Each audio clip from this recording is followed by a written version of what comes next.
আপনি কোনো দিনও সফল হতে পারবেন না যদি আপনি এখন যেটা করছেন সারাদিন সেটাই যদি করতে থাকেন।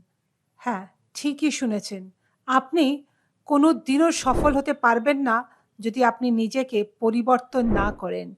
জিম রন বলতেন, "You are the average of 5 people you daily mix with."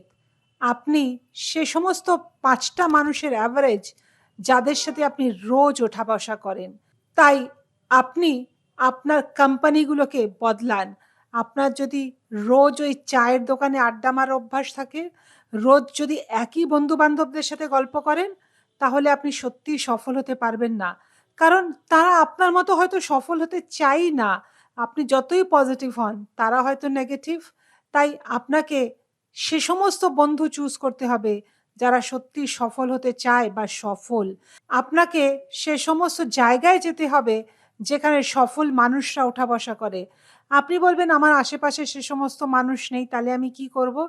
তাহলে বইকেই বন্ধু বানান। তাহলেই আপনি সফল হতে পারবেন।